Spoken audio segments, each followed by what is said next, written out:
I never imagined I'd be living in this house alone at the age of 63.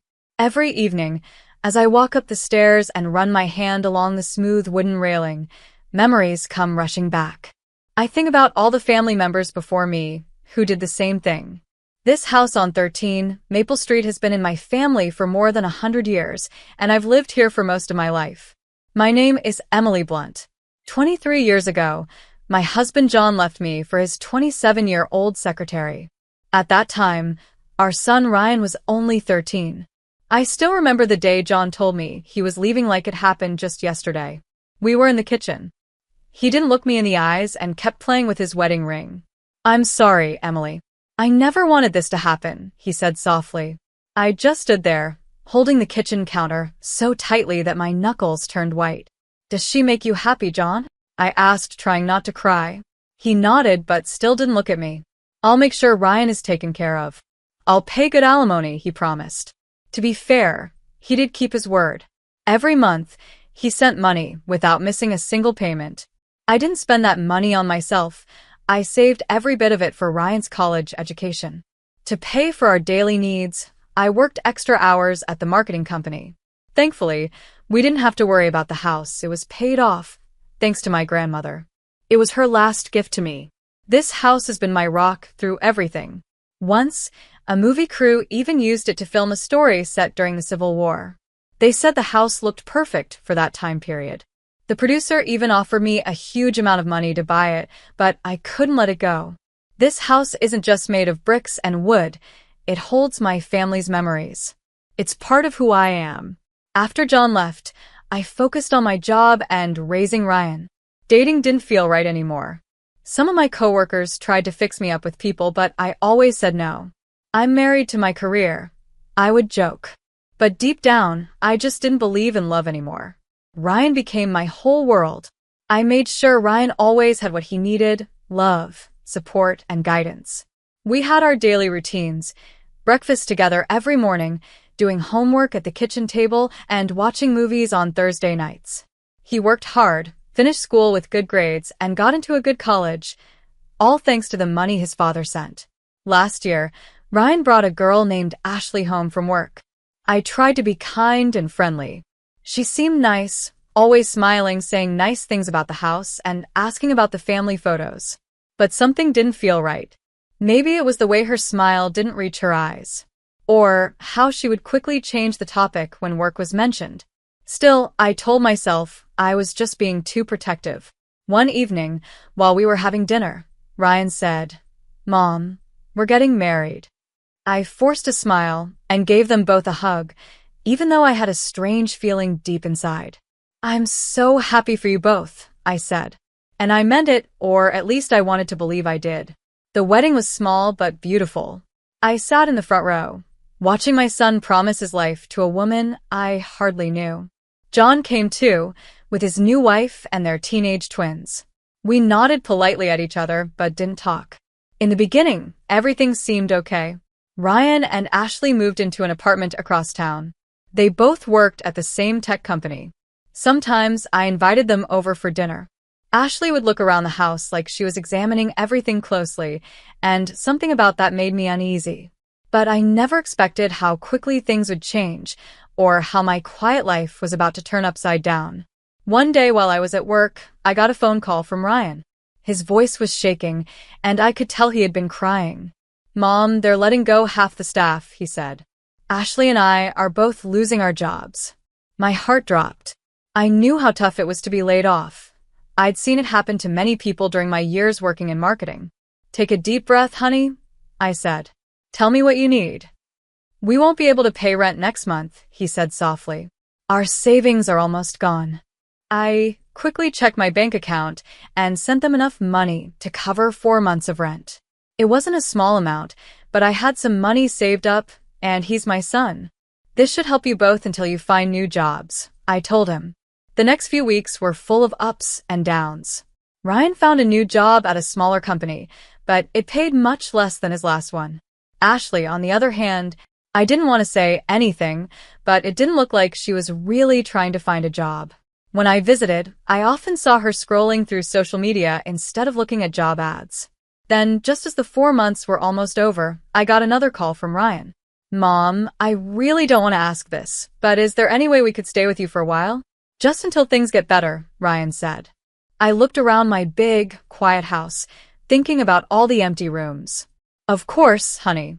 You know there's always space for you here, I replied. They showed up on a Thursday afternoon, their car packed full of boxes and bags. As I helped them carry things into Ryan's old room, I noticed Ashley's eyes moving all over the house, like she was studying every corner. Something about the way she looked at everything made me feel uneasy. Emily, she said sweetly, her voice almost too sugary, your bedroom is just beautiful. And that home office, it would be perfect for us while we look for new jobs. Maybe Ryan and I could use that room? It's bigger, and since you're here alone. I'm sorry, Ashley, I interrupted, staying calm but firm. That's my space. I need my office for work, and sometimes I have to take calls late at night. Ryan's old room is a good size, and you can use the guest room across the hall for storage. Her smile faded, and she didn't say anything, but the look in her eyes made me uncomfortable. She pressed her lips together and turned away, dragging her suitcase upstairs harder than she needed to. Ryan gave me a soft smile. Thanks for this, Mom. We really appreciate it. Life started to fall into a new rhythm, or at least I tried to believe it did. Every morning, I got up at 7 o'clock, made coffee, and went to work. Ryan left around the same time for his new job. But Ashley, she was still asleep when I left. At first, I didn't want to judge. I told myself, she's probably applying for jobs online. But as the days went by, I started noticing a pattern I couldn't ignore. Every evening when I came home, Ashley was in the same spot I'd left her that morning, sprawled out on my living room couch, holding her phone. Around her were empty snack wrappers, used coffee mugs, and dishes in the sink from her lunch. Crumbs covered the kitchen counter. How was the job search today? I'd ask, trying to sound cheerful. Oh, nothing really fits my skills, she'd answer without even looking up from her phone. 3 weeks went by like this. My house, which I'd always kept clean and tidy, started to look messy. Dust gathered on the shelves, dishes stacked up in the sink, and laundry baskets were overflowing. After a really tiring day at work, I decided it was time to have a gentle talk. We were all sitting at the dinner table. I had cleaned the kitchen and cooked the meal myself. I took a deep breath and cleared my throat. Ashley, sweetheart, I said softly, trying to keep my tone kind. I was thinking, since you're home during the day, maybe you could help out a little around the house. Just until you find a job, of course. The look on her face changed right away. Her fork dropped onto her plate, and tears filled her eyes. I knew it, she cried, turning to Ryan. I knew she'd try to turn me into her maid. Just because I don't have a job right now doesn't mean I should be her servant. I was shocked and didn't know what to say. Ashley, that's not what I meant. You've looked down on me since the first day, she shouted, now crying even more. You think I'm not good enough for your precious son or your perfect house. Ashley, please. I didn't mean it like that. But she had already pushed her chair back and ran from the table in a dramatic way. Ryan stood up too. His face was angry. Mom, I can't believe you'd say something so hurtful to Ashley. She's going through a really hard time right now. After that night, things got worse. I kept doing all the cooking and cleaning. Meanwhile, they ordered food and left the empty boxes and wrappers wherever they ate. Out of habit, or maybe hope, I still called them to dinner when I cooked. They would come down, eat quietly without saying anything, and then leave their dirty dishes on the table. The days felt longer and more tiring. The sound of the TV was always playing in the background, along with the soft tapping of Ashley's fingers on her phone. I started spending more time at the office, just to avoid being home so much. But it was always on my mind. Then one morning at our weekly meeting, the HR director mentioned they were hiring a new office manager. My ears perked up right away. What's the starting salary? I asked, trying to sound casual. $70,000 to start, she replied. But there's room to grow. We usually promote from inside the company. Right away, I thought about Ashley. She had a business degree and had worked in office jobs before. This could be a great chance for her.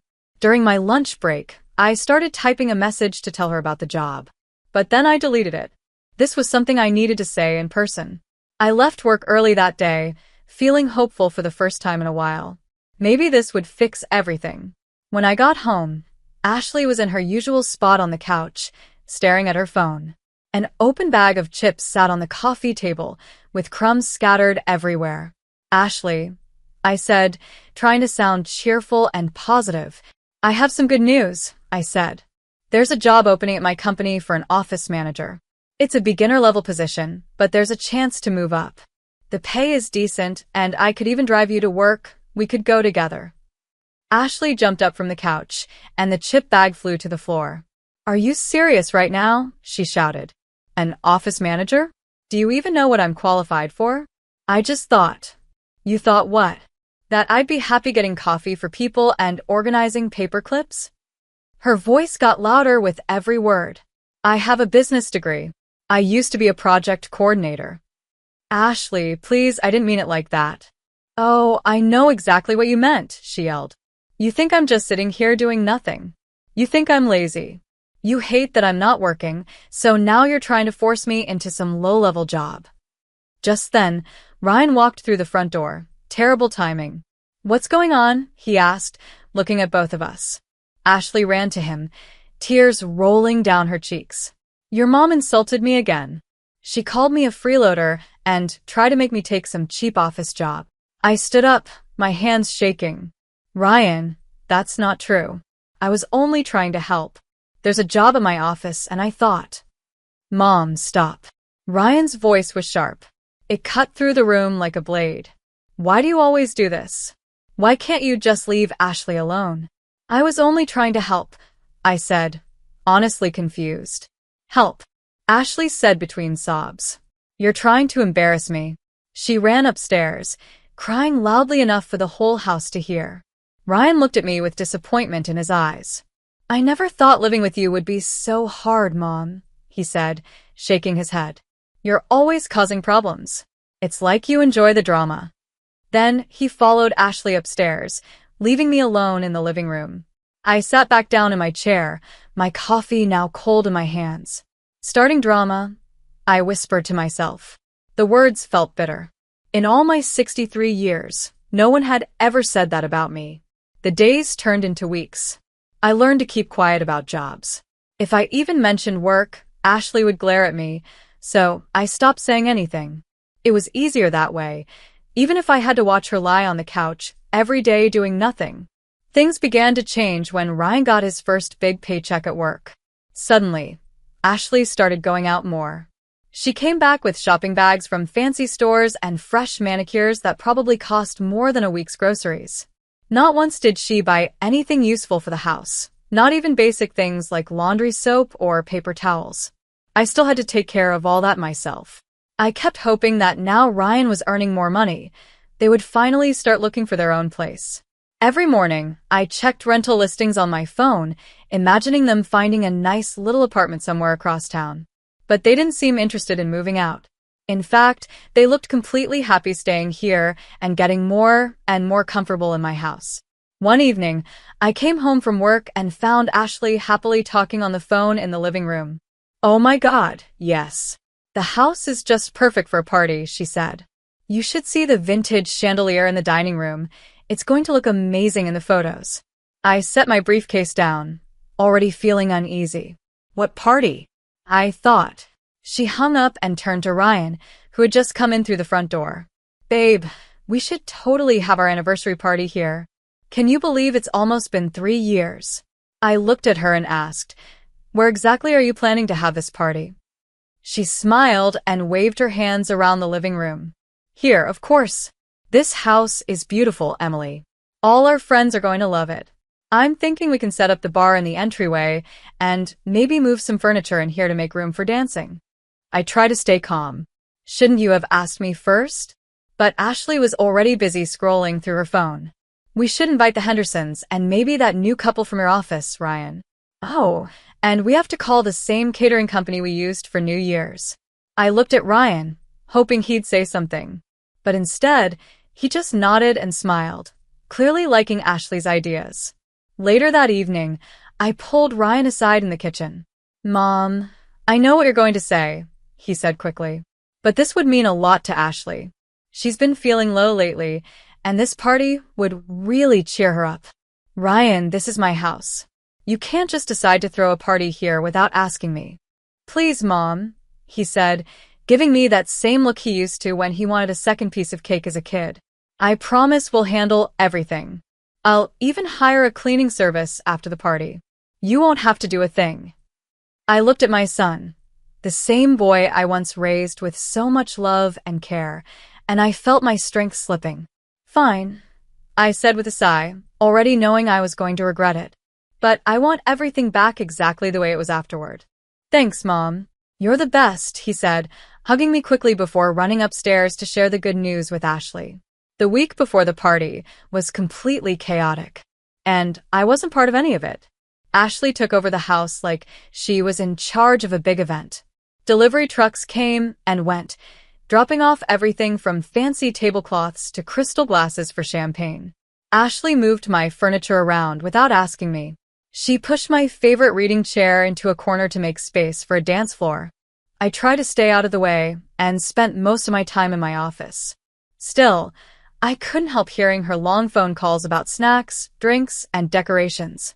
She moved my grandmother's antique vase to fit in some big flower displays. She even took down my family photos and replaced them with string lights and paper lanterns. On Saturday afternoon, I left work early. I had even bought a new dress for the party. It wasn't fancy, just a simple navy blue cocktail dress that I thought would be nice for the evening. As I pulled into my driveway, I saw cars already parked all along the street. I took a deep breath and walked up to my own front door. Inside, the house looked nothing like before. The furniture had been pushed to the walls, and people were already dancing in the middle of the room. The air was filled with the smell of catered food and expensive perfume. Ashley saw me from across the room. She was wearing a short silver dress that sparkled under the new party lights. Her hair and makeup looked professionally done. She left the group she was talking to and walked over to me with a big fake smile on her face. Emily, she said sweetly, but loud enough for the people around us to hear, I thought you'd be gone by now. I looked at her confused. Gone? Why would I be gone? She tilted her head and kept smiling. Oh, I guess I forgot to tell you. This party is really just for our friends, young people. I thought you would have made other plans for the night. Maybe gotten a hotel room. I stood there, shocked. A few of her friends nearby giggled into their champagne glasses. This is my house, I said quietly, almost in a whisper. Yes, and you've been so kind letting us use it, Ashley said, patting my arm like I was a child. But you have to understand, having someone's mom at a party like this can ruin the mood. I looked past her to Ryan, who was standing nearby, watching everything. I thought he'd say something. I hoped he'd step in.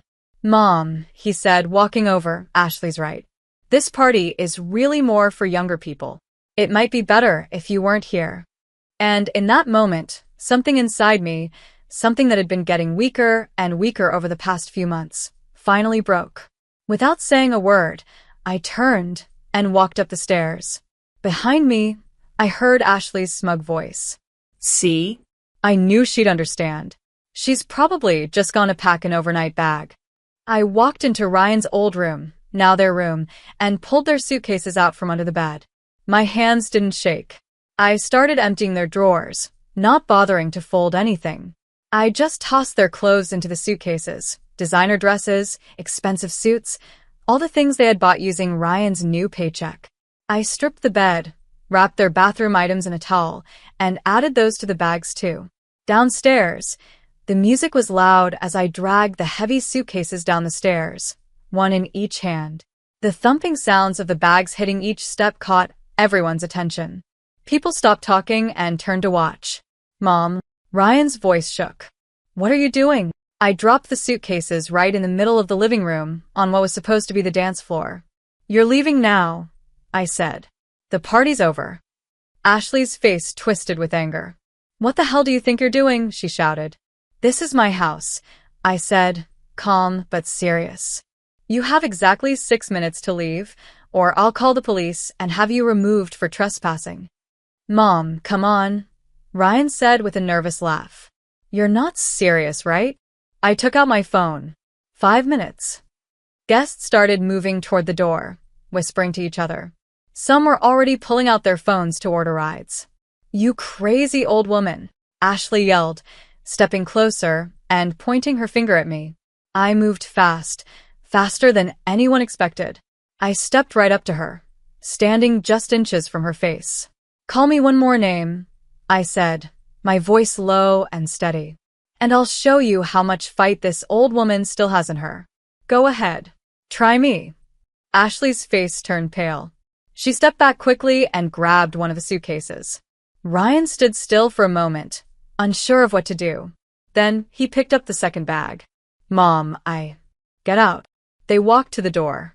Ashley kept muttering angry words under her breath.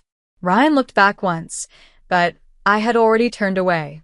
I was busy pulling down the cheap decorations they had put up on my walls. After they left, I looked around at what was left of the party. There were tables full of untouched food, half-filled glasses of champagne, and trash everywhere. Thankfully, my grandmother's vase was still safe. I started boxing up the leftover food. The local homeless shelter was still open, so at least the food would go to someone who needed it. The weeks after the party were quiet, almost too quiet. But after months of stress and noise, the silence felt like a gift. I slowly put everything back where it belonged. My reading chair returned to its place by the window. My family photos went back up on the walls. My grandmother's vase became the centerpiece of the dining table again. In small towns, news travels fast. One morning, over coffee, my friend Kimberly, who works in real estate, told me Ryan and Ashley had rented a one-bedroom apartment in the new complex across town. Funny thing, she said. Helen from the leasing office is an old friend. She told me they almost didn't pass the credit check. But Ryan's new salary just barely got them approved. I sipped my coffee and stayed quiet. Over time, more stories about Ryan and Ashley started to reach me. Carol, whose niece lives in the same apartment building, told me the property manager had already given them 2 warnings about the mess in their place during routine checks. The place is a disaster, Carol said, shaking her head. Trash piling up, dishes in the sink for days. Sound familiar? I just nodded, thinking back to how my kitchen used to look when they were living here. Then I heard about the arguments. They weren't quiet about it. Neighbors said they could hear Ashley shouting through the walls, yelling about Ryan's low salary, how she hated living in a dump, and how none of her friends lived like this. Ryan would shout back, complaining that she refused to get a job, cook, clean, or do anything to help. I heard she even throws things sometimes, my friend Rachel whispered during our weekly lunch. Someone said they saw Ryan sleeping in his car one night last week. Every news story made my heart ache a little more, but not for Ashley. I was done feeling sorry for her. But for Ryan, he was still my son no matter what had happened. Sometimes I pick up the phone and hover my finger over his number. But I never press it. I always put the phone down. This is something he has to go through himself. It's his journey and his lesson to learn. The house feels different now. It's quiet and peaceful, yes, but it also feels like it's waiting, like the story isn't over yet. Some nights, I sit in my reading chair with a warm cup of tea and look at the photos on the wall. Ryan at his graduation. His first baseball game. The 2 of us at the beach when he was 10. I think about the little boy who used to run to me with scraped knees and broken toys, believing Mom could fix anything. But I can't fix this for him. He has to see the truth on his own. He needs to realize what he's become and remember the person I raised him to be.